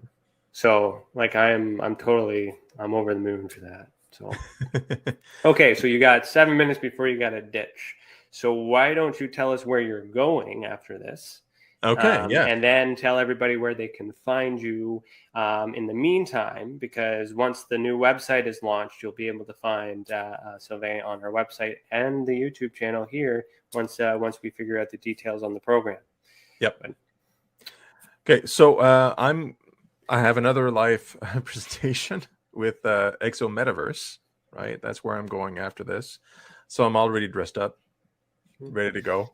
So you dressed up for them, though, not for me. That's right. Yeah. Right. Yeah, okay. It's really for her. There you go. There you go. No, so it's this is how I look good with the bow tie. Otherwise, it's just a mullet. You're rocking it, man. Yeah, bringing back the '80s, dude. Like I told you. Duran forever. All right. So yeah, so Metaverse, basically the same questions, like a lot of questions about the alliance and the conference. But I'm interested in actually sharing something with everybody here that we kind of touched on a little bit. Okay. But I think it's like probably the most important thing we can think about. In my goal to get humanity into a golden age, right? And like we talked about, like, we're the primitives and we have to, get wise and all that stuff. So a lot of people, I'm sure, including myself for many years, wondered, well, like little old me, what do I do, right? What can I do? And the answer is actually pretty simple, and it's when you realize, and you should get a feel for that everything and everyone is connected, right? Not only here in this room, but or in the country or on the planet, but basically everything in the universe is interconnected, right? There are forces pushing back and forth. Everything is in equilibrium in some way, and then there's these balancing acts that are happening molecularly, energetically, wavelengths, all that stuff, gravitational fields, blah blah, right? Everything is kind of sticking together because of all these balances, and if you change something here, it impacts the whole universe. Just not a whole lot, because the universe is huge, right? But the closer you are, the more impact you have. So if you want to change the universe, or let's scale it down to, let's say, humanity, right? Or even your own family and surroundings, all you got to do is really change yourself. Right? Because not everybody is like me, like that startup businesses and that sets up organizations, and you, Ryan, like that have that. I don't know. We have that thing inside us that we do stuff like that. Yeah, we just have that thing inside us that allows us to do that. Everybody can change themselves, right? And if you change yourself and you become a model human this way, and you're doing the right good decisions by yourself and others, and you love yourself, you love others, and you develop that compassion and empathy, right? These very good, mostly feminine attributes, by the way. Like, we have a lot to learn from mom. I don't want to interrupt this monologue, but you got 1 minute before you're late for them. But I don't care if you're late, but it's okay. Before you're late for them. So the key is do that every day. Just work on yourself, and you're changing the world for the better. And that's, if all you do is doing that, you have infinite impact. So there you go. That's perfect. Welcome to the team. You belong here. So that's awesome. So send me an email tomorrow, and then we'll get that all started. Thank you so much. Tell everybody real quick where they can find you until we get this going. Yes. Well, you can find me through contacting the Alliance. So you can share the URL maybe for the alliance, alliance for the number 4et.org. And if you contact that, it goes to my team and to me, basically. So that's a point of contact. You can go look for the alliance on Facebook. You can look for the alliance on Instagram if you prefer social media, and you'll find our groups and our pages where you can get all sorts of information and participate with us too. Perfect. All right, thank you so much. Get out of here, have fun, and Cece, I'll bring you in, and then we'll have the after chat, and we'll go from there. All right. All right. See you guys. See ya. Thank you so much. You're welcome. Bye. Yeah, are you ready? Just give me a thumbs up. I don't want to just bring you in. Okay, perfect. How you doing? How was that? Wow. I did not want it to end. I just wanted to stay on for a little bit, but Yeah, that was a breath of fresh air for sure, especially with everything that's been going on in the UFO community lately. And his last statement was just bang on how I feel in general. Just, work on yourself, and that has a greater impact than we can all understand as individuals. It was so good. That turned out better than I had hoped it would. And it also helped knowing that this kind of conversation was going to happen when we were all seeing all this problems and drama and stuff. So knowing that there's a light at the end of the tunnel. So now it's great, this is finally where we're being pulled in the direction in which we could excel. And I just hope that those have been, having challenges with understanding and comprehending where it is that we want to go, that they understand and will come with us one day, who knows? But this is huge. So not only are we going to be assisting with this conference, once we figure out the details of ours, they may, we could have 2 that we do annually as well. So I liked how I kept saying interconnected, and I'm not quite sure if he knows that our expo or our retreat is called interconnected. So there's that. And I'm happy to know that we have science. You've talked about it. David talks about it. I have plans for that, but he also, his network, is other scientists. So by him having on our team and then using him as the funnel, if he knows other scientists in other disciplines, then he can pass that information off to them, and then them can get a collaboration from a third-party scientific team. So it helps because it doesn't get stunted where it is. It gets acknowledged, but at the same time, it gets reinforced, and then it can be presented now. Then again, once that's all done and repackaged, then together we can take the political approach, which is something we were trying to do. So it's like the missing link. And then it's like we spent all this time trying to find a bunch of people to do all these things for us. But then through natural, selection, I suppose, or gravitation of however we get connected.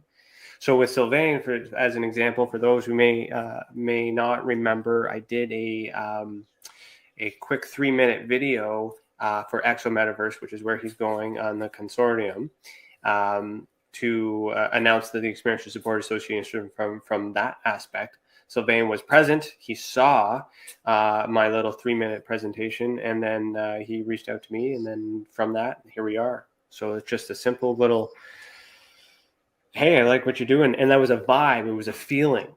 Yeah. And there is a lot of good out there, which is why we do that. And rocking the mullet, I got the 80s shirt that Priscilla picked out for me today. So I think we're feeling right good. She's in the chat. So, good to see you. So we got a half hour. So do you want to talk to the people? What do you want to do? Yeah, sure. I just want to say that I'm immensely impressed by the work that Sylvain's team has done so far in such a short amount of time. And it just goes to show what humanity can do if we put our minds to a collective mission. Mm-hmm. And I'm grateful they found us or vibed with us too. I don't really see any questions in the chat. So if anybody does have a question, let's talk. open up the floor. I'll just say hello to everybody while we're waiting here. So Lisa, how you doing? Hi, Lisa. Dave, obviously I know you're here. Been talking about you. Serena, good to see ya. Oh, let me click. Serena, hello. Who else we got? Scroll. Priscilla, hello, honey. Dan Jones. I wanted to say. What is it? What movie is it? Horrible Bosses. With Jamie Foxx. Motherfucker Jones. Dan motherfucker Jones. Hi, buddy.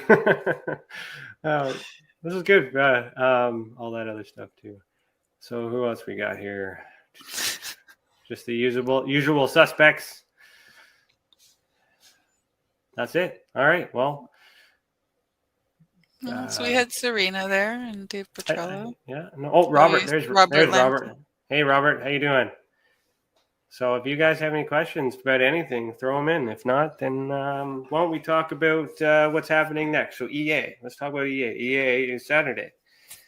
Yes. So this Saturday, it'll be Experiencers Anonymous will be in the observation deck. So if folks are unaware of what the observation deck is, it's a really fun digital world, essentially. You download the app. Go to theobservationdk.com, I believe is the email address. It's in the link that is posted on social media. Yeah, show them what it is.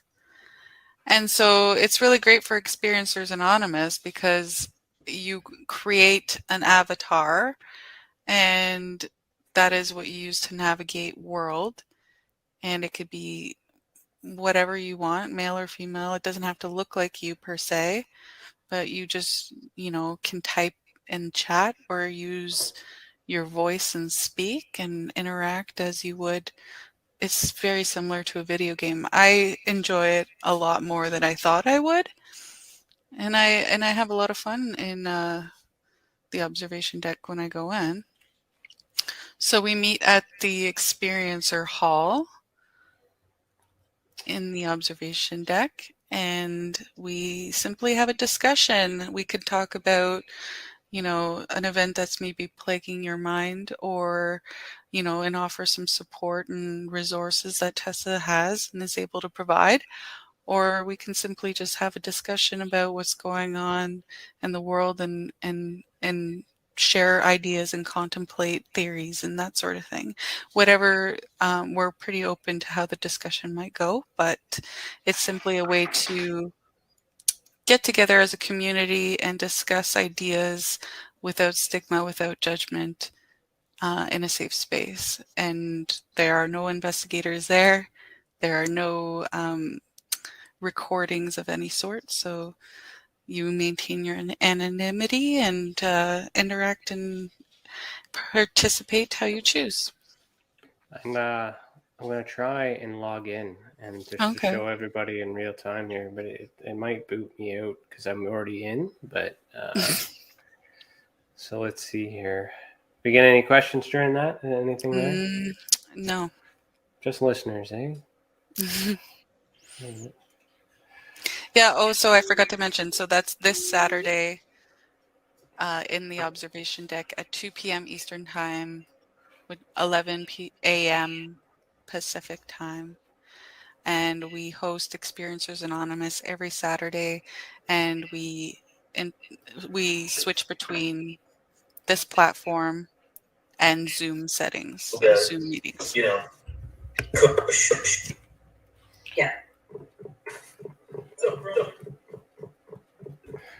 I have to turn my mic off because there's other people talking. So let me just so if you just let's see if I can do this. Hi guys. I'm live right now on our podcast in the expo hall, but I'm showing them on a screencast right now on how this works. So you're live with me right now. You can't hear me. Oh, they can't hear me. Look at this. See, look at that. So there's a little thing here. Okay, can you hear me now? Yeah. So surprise, you guys are live right now because I'm showing our audience at the end of our podcast here how this works. So hey everybody, say hello. Hello. Yeah. Nice to see you all. Can you hear them? Can you hear them, Cece? Yes, I can. Perfect. So yeah, this is how it works. We're just interacting, all talking, but we're in avatars. And I'm trying to figure out how do I show my avatar? How do I change my camera here? Go to your name and choose view. Choose view avatar. All right, so you can see how this is like accurate, like the nice facial hair that I always have. You know? Cool sunglasses. Cool sunglasses. You know, the Heine cat. You know, you get to be whoever you are, and you get to have a fun little chat. So why don't we take our viewers for a tour? I guess. Yeah, let's go to the experts hall where we. You want to do that? Okay, I think we'll do that because our guest had another commitment, so we're just we're just having fun for the last little bit. So let me take him on the boat. I was going to do that because I think Dave would appreciate the boat. So how do I go back to normal camera? There we go. Yep, normal camera. Okay, well, have fun. Okay, you too. Let Bye, us know guys. if you need us. I will. See ya. All right, so here we go. So this is it. I'm just touring around. So whenever there's expos and things like that, this is where we'll be. So where do you find us? So when you're in here, if you go to the Experiencer Hall, so you just click that, this will bring us. So this is where we are. So there's a little bit of inception right now. In here, so if you go to, there might be a little echo here. Yeah, so there's going to be a little echo, right? Bring it. So this is where we are. So there's a little bit of inception right now in here. Yeah. So if you go to, there might be a little echo here. Yeah, so there's going to be a little echo, right? Okay, so I had to leave in order to do that. But basically, that's where the room is playing right now if you're inside the Experiencer Hall. And I could see you on the other stuff and your chat and whatnot and talk. But we can sit and have this or stand and walk around and experience this world. So I'll take you on a tour in a minute. But the other thing, too, is come expo time, we have a booth in the expo hall, which, again, might echo. I apologize in advance. No, you should be fine in the expo hall. Well, if the videos play, we don't know. Yeah. So in the expo hall, you just kind of go down here. And if you really wanted to, and you can have a seat and just wait, other people can pop in. There's a lot of things you can kind of do, but you can see how many people are in World 2 at the very top there. It says 3 users in World right now, and then you can kind of see who's in and go find those folks and hang. Exactly. And then you can go to them directly too. These little pods over here, these little tables, these little rings. So if we're having that conversation out here and I wanted to have a private conversation, I just go in here and that little ding lets me know that whoever's inside this circle is whoever can hear me right now. So it allows you to have private conversations. And we're going to be using this a lot more often as we start to, once the website's launched and we have more of a routine where, well, I think maybe it wouldn't be a bad idea to just hang out in here afterwards and have these in-person chats, and we can sit, and then look at each other too. It's kind of hard, but you can move your head around and actually imagine you have friends and they're sitting here and you're talking to them. So it's kind of a very neat thing. And especially with EA, and I tried it too, to see if it would work. And I got tricked into talking about my own experience because I felt comfortable. I felt like I was alone and all these other things. So, I'll show you the boat ride. Don't you worry. I'll save that for last. You stick around to the end. So in the expo hall, where you get to see a bunch of all the other partners, Tessa right there at the end, right there. But, there's a bunch of other people in here. There's some really great information in here, and you can check out explore and go. And I'll save us for last. But, you can do a whole bunch of things. I like to come in here and say hi to Grant Cameron. He's there. Check that out. I don't know. What's something I was going to do, but where is he? He's somewhere. Let me Grand find. Cameron, you passed him. No, Yeah. no, I said hello. Hold on here. Oh, That's 1 second. Where are we? Oh no, he moved him. You're lucky. You're lucky. I won't name you. He's like Voldemort. The name we won't name. You know. Ah. Let me see if I can find him. Let me see if I can find him. yeah. There's always new stuff coming up in here. I'm always walking around. Well, they changed a bunch of things around too, so you can customize the settings as well if you do have an expo in here. I do know that it was around here, so let me see here. Can I change this at the top? Will you let me? Yeah, there you go. Hi. Hi, person. Oh, what? Okay. Yeah. Well, that's in mid setting, so obviously his booth's not being used right now. But anyways, Okay. I can take some selfies over there, having fun over here.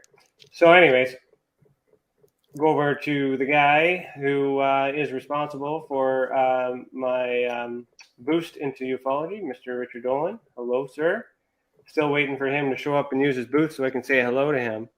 But anyways, this is us. So over here, we can sit down and have a conversation inside our booth, and we can talk and have some intimate conversations. We have all our stuff here in our booth too, where you can actually come here and make a report. Yeah. There's our website right there. You can see a whole bunch of things.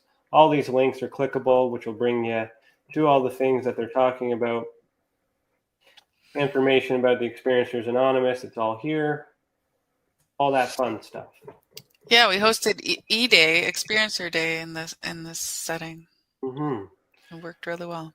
So there's other places that you can hang out in. So we also have an office. So I don't know if you guys can. Let me show you the office here. This is a backstage pass because admin gets into the office here, but. So he's just down here, just down the hall. This is our office right here. We just sit in. If you want to have a meeting, just come on in, have a seat, and then we can talk face to face, just like that. It's virtual, it's interactive, but it really makes a difference when we're actually just sitting there looking at this avatar, and it's very good, especially for some people who have anxiety and don't want to get out and do a bunch of things. You kind of have that feeling of like we're there without actually being there. The main auditorium is essentially where there's already a show going on. Move forward. I just crashed a party. Let's get out of here. But we may not get that chance. Sorry, so there's already another show happening on in there. So it's almost like a virtual expo hall. So it's a campus. So special events. What do we got here?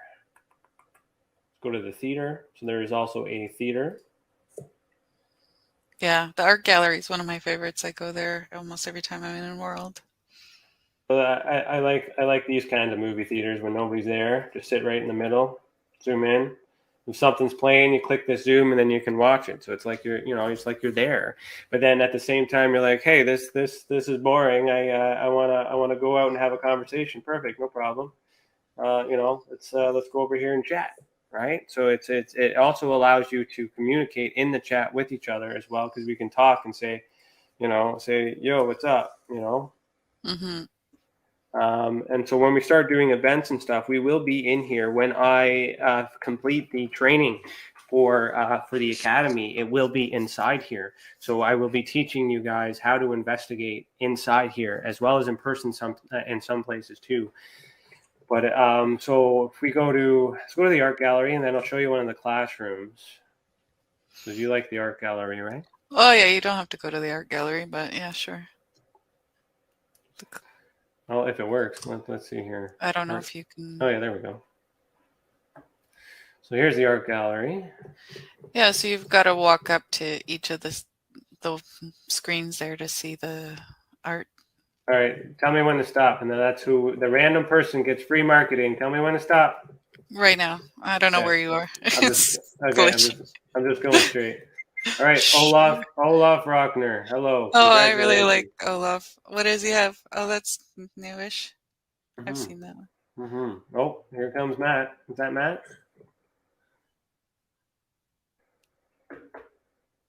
Hello.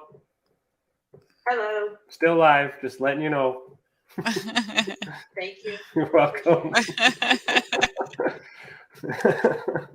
That's just a professional courtesy because they should don't want to know they're not being broadcast on whatever. But yeah, see how simple that was. Other people in the world doing their own thing, and then we're just and if I really wanted to go talk to them, I could, but we're because we're live right now, and that we don't really want to do that. So we got lounges, which also have a nightclub. Mm-hmm. So this is kind of fun, so you can have parties and stuff in here. They had a New Year's celebration in this room as well. So, music playing. I don't know how they had it. I guess they had music over there and people were just mingling and talking. And I guess they were drinking at home. Like, I don't know how they really did it. But, you can really have some fun because you can give her. You can dance it. Okay. Okay. Look at that. Dance is better than me. Look at that. Or, you can really do a lot of things to be social and interactive and all these other things, which is fun. You can also let me do this. I like to do this every time I'm in here. I'm the captain here. I hope you won't get mad at me for doing this, but where is it?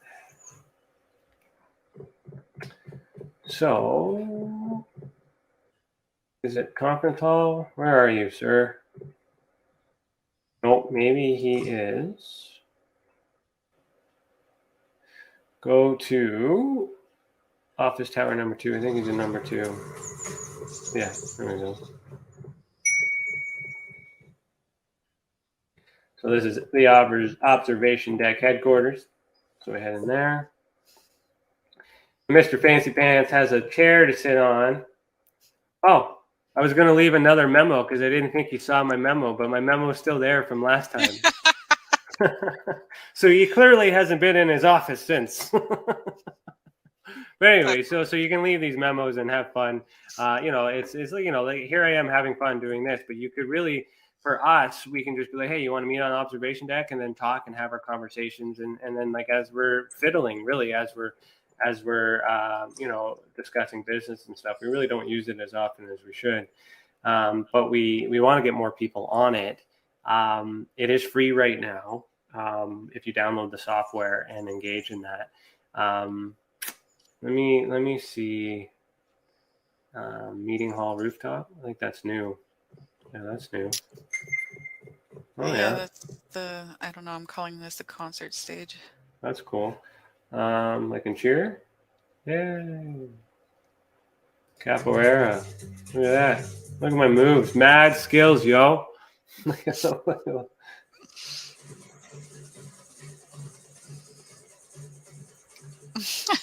So anyways, I guess music would play and then people would just I don't know how this experience would work, but it's it's just a way we got to bring people in here to do some stuff. So we will be planning some stuff as well to get in here. So let's go to the beach. Let's go to soccer field, which is near the beach. Yeah. The soccer field, you can go around here and I can give the old kick here. Let's see. It's hard to control the ball. Almost got it.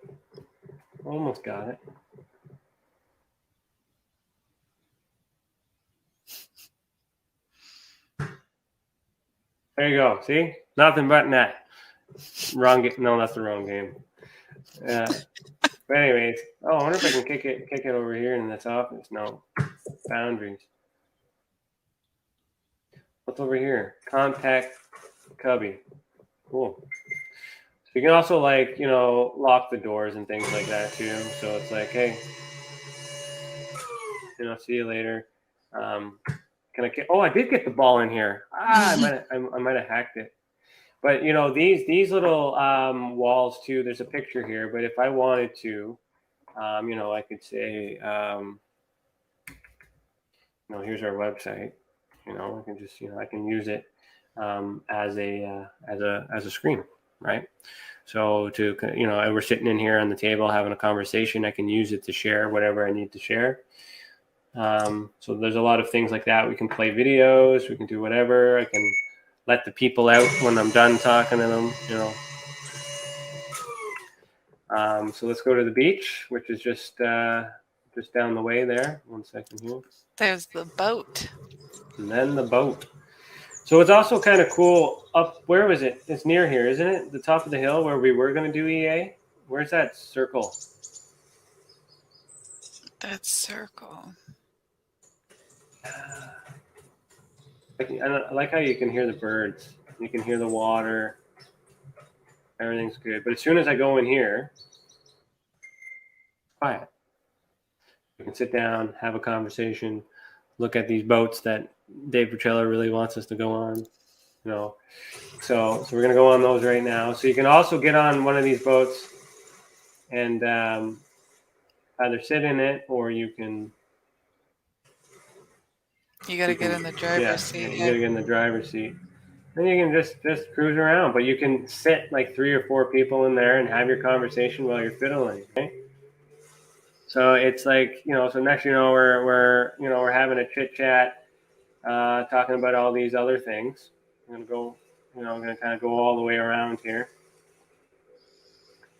and then we could have a private conversation, and people can leave us alone, because then, like, you know, sometimes when we do events and stuff, people will want to have a conversation, and you can, but then, you know, you wanna come around and do that. There's other boats here too if you want to dock. I play too many video games. My skills are showing. I couldn't even get the boat to operate last time I was in World. Somebody else came and helped me. Yeah, I was like, why look at that! Look at that drift. Bam. All right, so hey Dave, are you ready for this? I'm gonna go to the edge.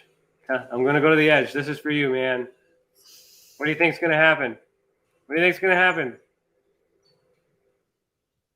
I don't know. Ice wall? We're almost there. We're getting there. We're getting there. We're getting there.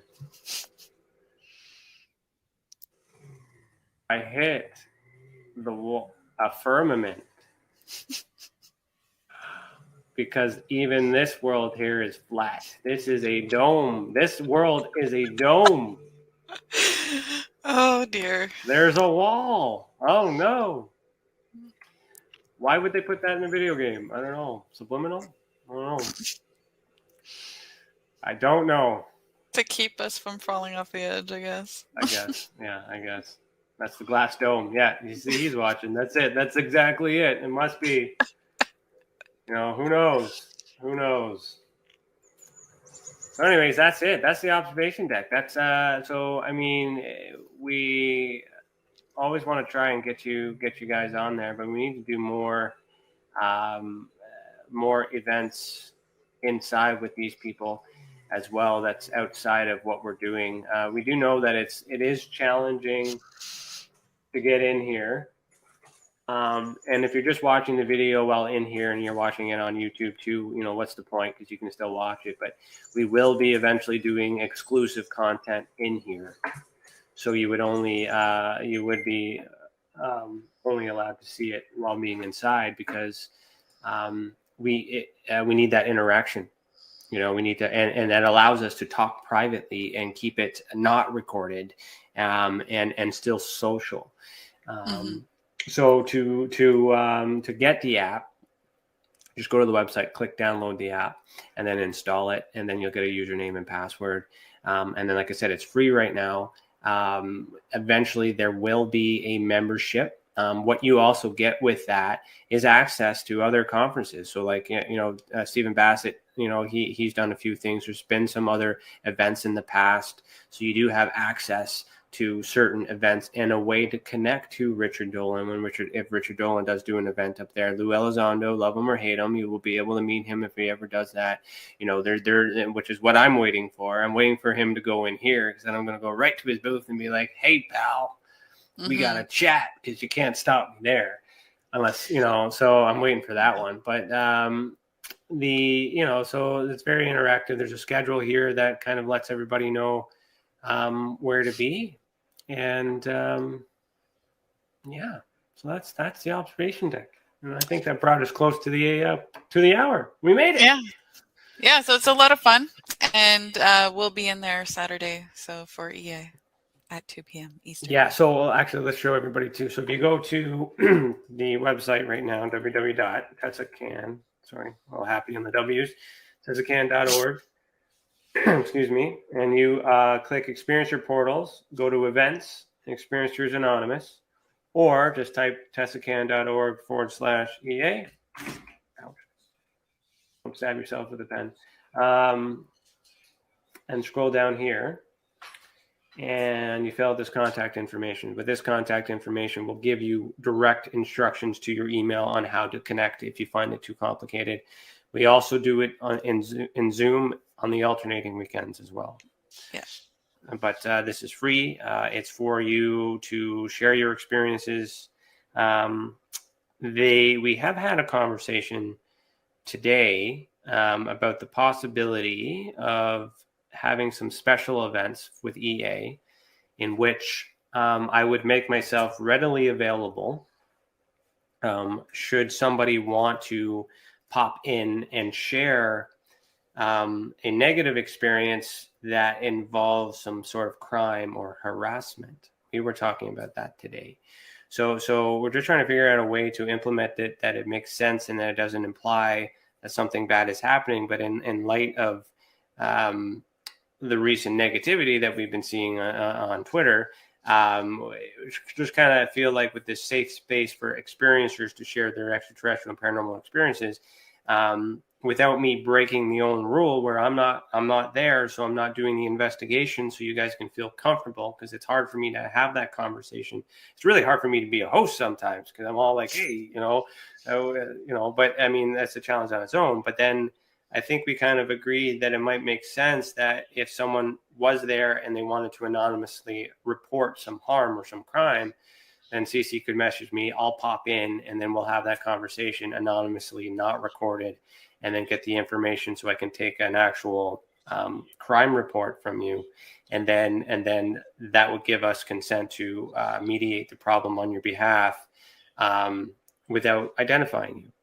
So currently we have that available on our website with the report of fraud or a crime, but you do have to identify yourself and provide some evidence, so that way we're able to determine how to use the resources. But some people might not be comfortable sharing their name right away.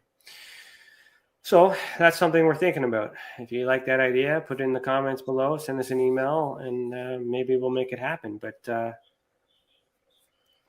yeah, at the very least we can say we have that available and offer it up and see if they would like it. But I like Dave Petrola's comment here. He says hot air balloon would be great too. I actually agree. Oh yeah, because you want to see if it goes to how high up to the top it goes, right? You want to see if the dome goes all the way around. I like your thinking. But that's good. No, I'm glad you guys stuck around and we're having fun.